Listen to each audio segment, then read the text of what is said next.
À l'occasion de la 46e session de l'Académie du Royaume du Maroc tenue à Rabat, l'économiste et président de l'Institut Émergence, Moubarak Lo, a affirmé que l'émergence économique de l'Inde, basée sur l'innovation, constitue une transition décisive vers une meilleure convergence et développement dans un contexte de mondialisation.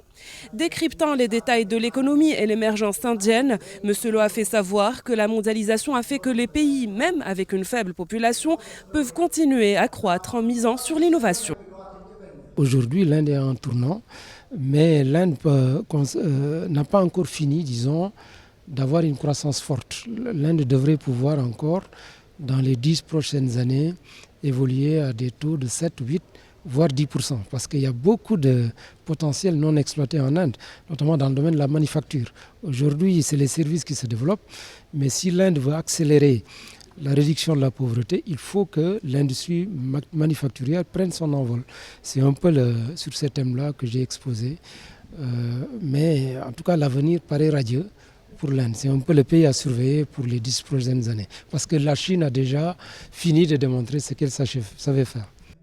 Dans la même lignée, le professeur en agriculture au Conseil indien pour la recherche sur les relations économiques internationales, Ashok Gulati, a affirmé que le challenge actuel, qui consiste à augmenter la production agricole, est parfaitement lié au choix de solutions innovantes qui stimulent les énergies vertes et protègent aussi l'environnement.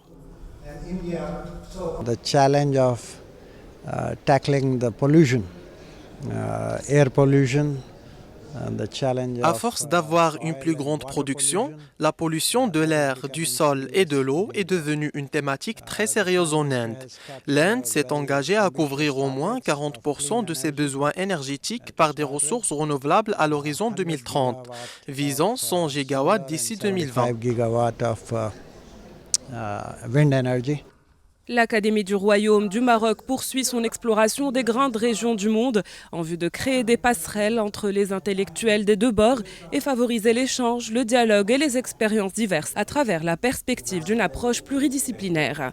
À travers cette 46e session, l'Académie explore les forces du changement qui façonnent l'Asie et essaye de comprendre les processus qui ont conduit ce continent vers des expériences de modernisation.